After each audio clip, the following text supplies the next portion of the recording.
The world doesn't whisper, it shouts. It throws deadlines, criticism, disappointments, and confusion at you relentlessly. And in that noise, most people snap. They match the chaos, they drown in it. But the Stoic doesn't flinch. They anchor, they breathe, they choose stillness.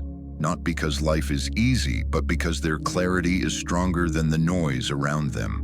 Calm is not the absence of conflict. It's the decision not to let conflict control you. As Marcus Aurelius wrote, "You have power over your mind, not outside events.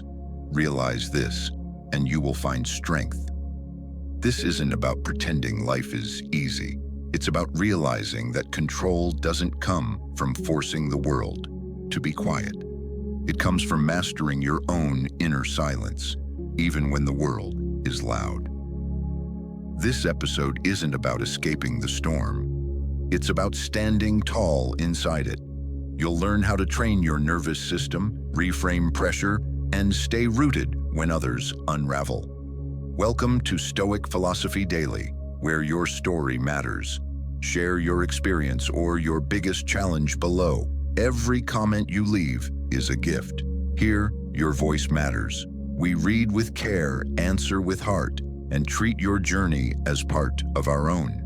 This is more than a channel, it's a circle of strength. If you're tired of reacting and ready to respond with strength, drop in the comments. I choose calm over chaos. And share this with someone who needs that reminder today. 1. Chaos is the mirror of true strength. Calm conditions don't prove anything. Anyone can look composed when life is smooth, when plans are working, when no one is pushing back. That kind of strength is easy. It costs nothing. The real test begins when control slips, when betrayal hits, when something breaks that you counted on. That's where masks fall and character speaks. Chaos is not here to destroy you. It's here to expose you. As Marcus Aurelius wrote, "You have power over your mind, not outside events. Realize this, and you will find strength." The first battle is never out there. It's in the surge of thoughts, the tension in your chest, the story you start telling yourself. Do you match the panic around you, or do you hold your ground internally? Strength like this isn't built by theory. It's built in the moment you want to explode, but choose restraint. When your voice wants to rise, but you lower it. When discomfort shows up and you stay with it instead of escaping. That's training. That's the gym of the mind. And every repetition makes it harder to shake the next time life hits. Think about your past. The moments that shaped you weren't the easy wins. They were the days things fell apart, and you didn't. When the pressure was real and you stayed clear enough to move, breathe, and decide. That's where identity is forged, not in comfort, but in collapse. Try this. The next time tension rises, an insult, a disappointment, a sharp turn you didn't expect, pause. Notice the story your mind wants to tell. Catch the old reflex whisperings, fight back, collapse, escape. Then choose to stay. Breathe instead of react.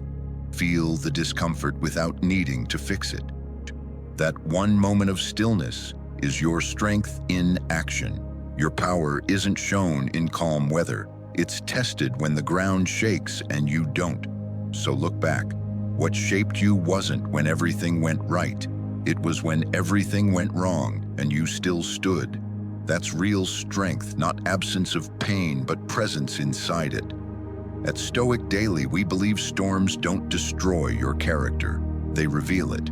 Drop in the comments, "I trained for the storm," and share the last moment you chose presence over panic. 2. Calm is contagious. Real strength doesn't always speak. Sometimes it just breathes. In the heat of a meeting, in the middle of conflict, in the chaos of bad news, it's not the loudest person who leads. It's the one who stays still when others tremble. The Stoic becomes the emotional center of gravity, not by dominating, but by anchoring. When others escalate, they don't mirror panic. They reset the room because nervous systems talk. What we call mirror neurons are ancient mechanisms in your brain that evolved to detect emotion in others and reflect it. It's why a yawn spreads, why tension spreads, but so does calm. When you breathe slower, the people near you subconsciously match you. Your steadiness signals safety. Like a lighthouse in fog, your nervous system becomes a reference point. Their breath slows, their voice softens. It's not magic, it's biology, and it's trainable. Epictetus said, "It's not what happens to you, but how you react to it that matters." And sometimes the most powerful reaction is no reaction. A pause, a breath, the kind of stillness that disarms rather than provokes. Try this. Next time someone raises their voice or challenges your opinion, don't match their volume. Lower yours. Slow your rhythm. Hold eye contact without rushing in to defend. At first, it might feel unnatural, as if silence means surrender. But stay with it. You'll feel the moment, and in that space, the power shifts because influence isn't always in persuasion. Sometimes it lives in the presence. Think of the mentors you trust most, the people who helped you through chaos. Were they reactive or were they grounded? That kind of calm isn't just admirable, it's contagious. It's the fire blanket in a room full of sparks, and it's built in moments when you could flare but don't.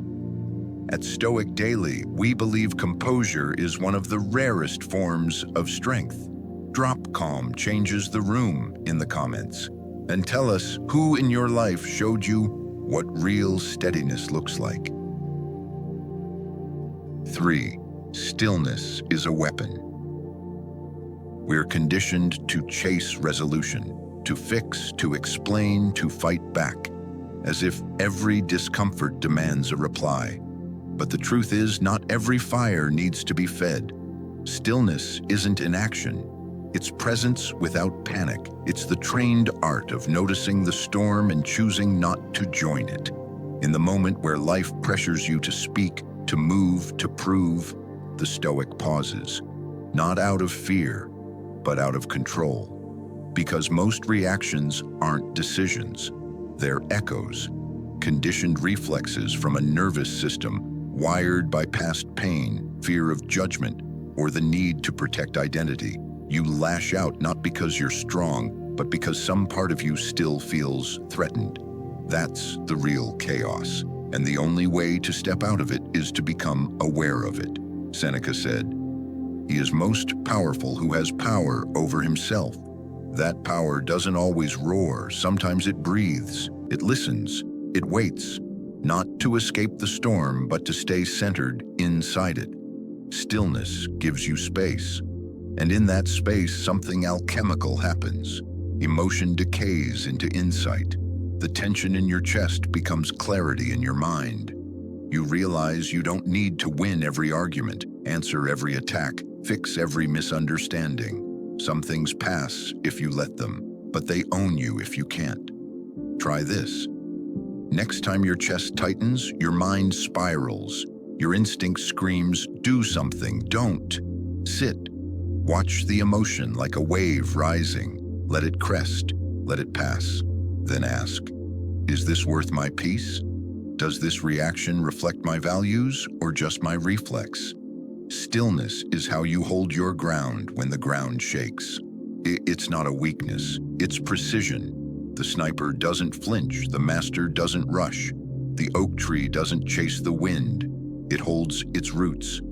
At Stoic Daily, we believe stillness isn't silence. It's a strength in disguise. Drop "I choose clarity over chaos" in the comments. And tell us, what moment tested your calm the most? 4. Be the flame, not the mirror.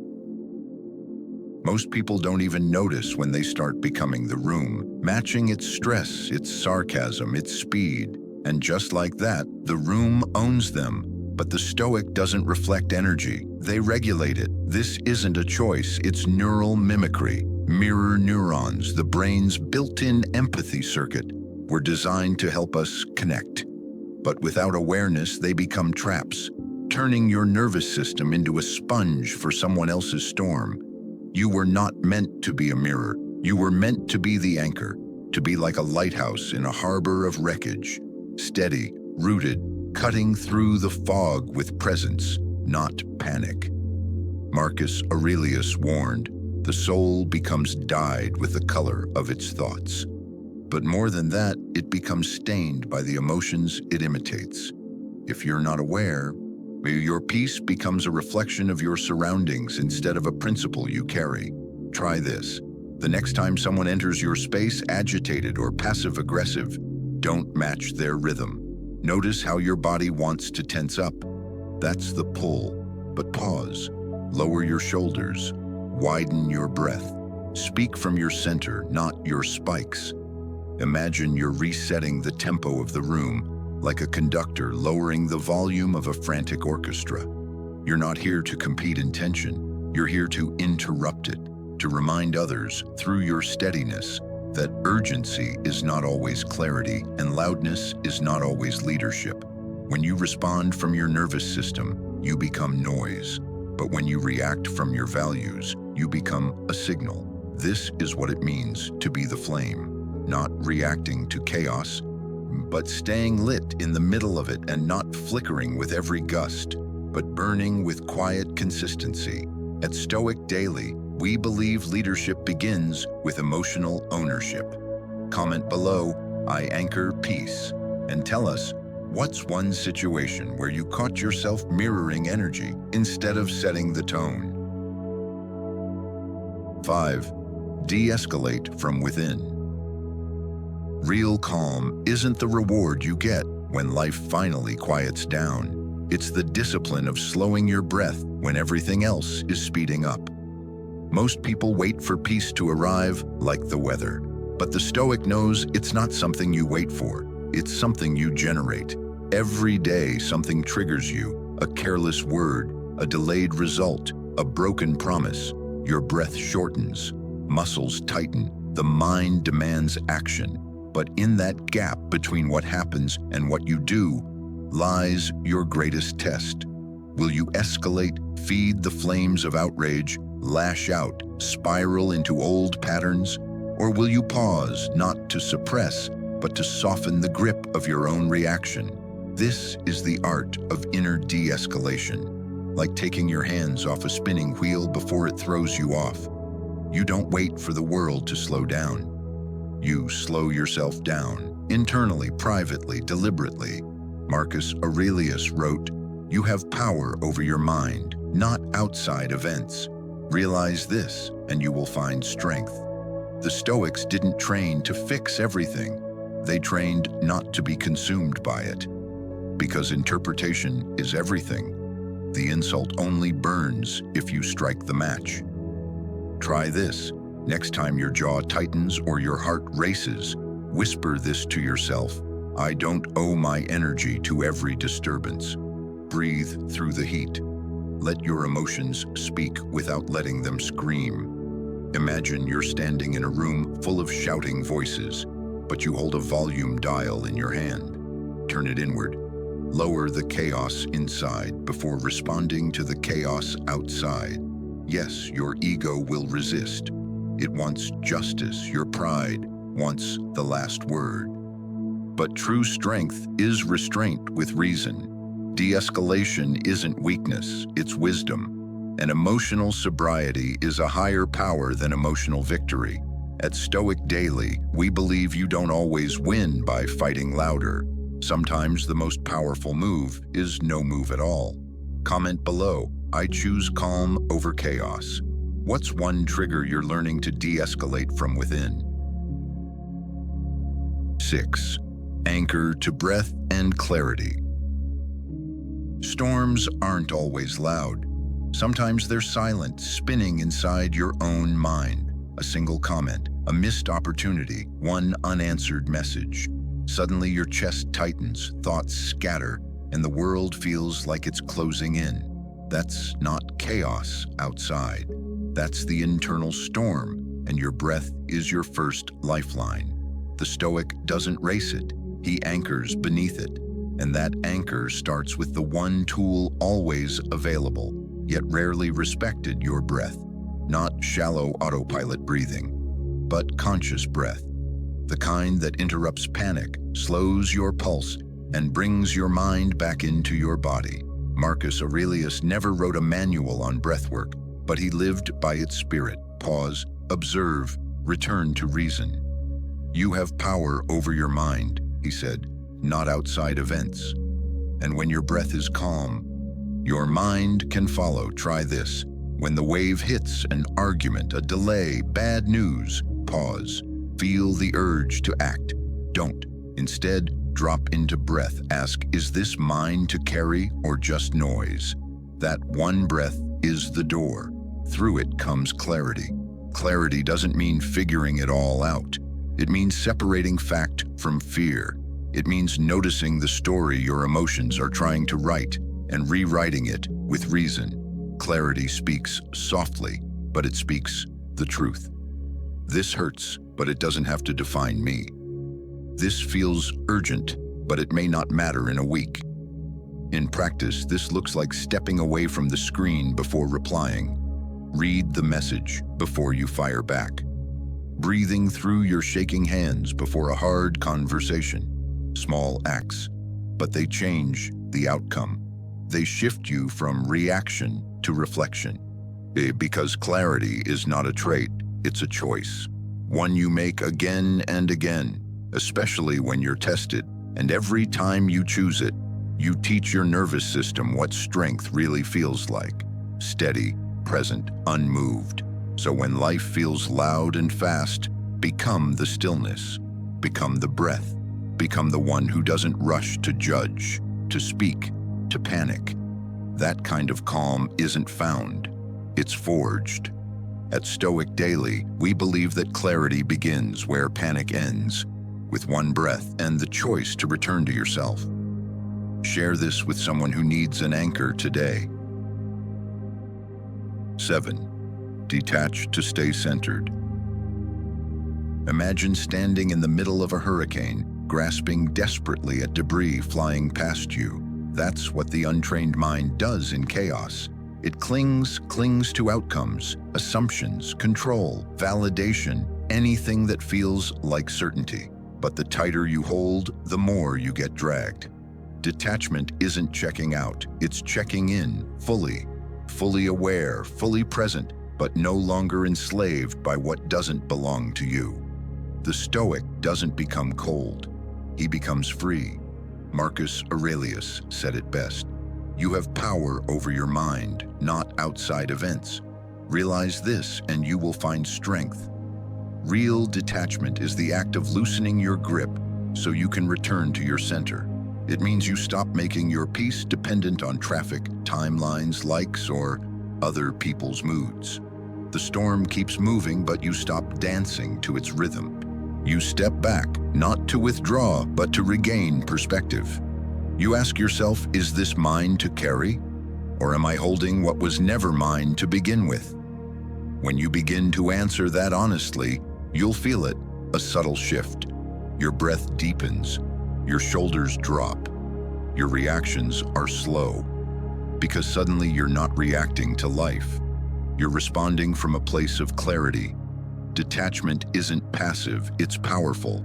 It doesn't mean you stop loving, building, or caring. It means you stop tying your worth to how those things turn out. And once you cut the emotional cords wrapped around outcomes, your energy stops bleeding. Try this. The next time your emotions spike, someone ignores your message, disrespects your boundary, or plans fall through, don't fight the discomfort. Sit with it. Don't ask, how do I fix this? Ask, what meaning am I assigning this? That question changes the entire landscape. You'll realize you were never upset by what happened. You were bothered by what you made it mean. That insight, that's detachment. And it's not numbness, it's clarity, it's inner sovereignty. It's the quiet realization that peace is not found in controlling life, but in choosing how you relate to it. At Stoic Daily, we believe detachment isn't distance, it's depth. It's staying connected without losing yourself. Comment below, what's one thing you've been gripping too tightly? What might change if you let go just a little? 8. Calm minds create clear outcomes. Panic is loud. It scrambles your thoughts, tightens your chest, hijacks your logic. It tells you that answers must come now or everything falls apart. But a Stoic doesn't follow that noise. They return to stillness because they know solutions don't rise from chaos, they rise from calm. Imagine your mind as a lake. In panic, the water churns, distorting every reflection. But when you breathe and let the ripples settle, clarity appears, not because the world changed, but because your perception did. The Stoics practiced this daily. Seneca wrote, "A good character, when established, is not easily moved. A mind in harmony is a fortress." That harmony isn't the absence of problems, it's the presence of stillness within them. When others rush, you slow down. When confusion takes over, you simplify. When people flail, you focus. That presence shifts the energy of an entire room, not through force, but through grounded clarity. Try this. When faced with a difficult decision, don't start by asking, "What should I do?" Ask first, "Am I calm enough to see clearly?" If not, breathe, step back, sort what's fact from what's fear. The answer often hides behind your first panic. Wait for the fog to clear, it always does. Because calm isn't passive, it's precision. It's how warriors aim, how architects design, and how thinkers solve. Calm is what turns reaction into direction. At Stoic Daily, we believe that the strongest presence in the room is never the loudest. It's the one who chose to breathe first. What's a time when your calm changed a situation? Or a time when losing it made things worse? Share below. Your story might be someone else's clarity. 9. Peace is a decision, not a destination. Peace isn't found on the other side of chaos. It's forged in the fire, chosen again and again in the middle of noise, disappointment, and unpredictability. Most people chase calm as if it's a reward for good behavior or lucky circumstances. The Stoic sees through this. If you wait for life to settle down, you'll spend your days at the mercy of things you cannot control.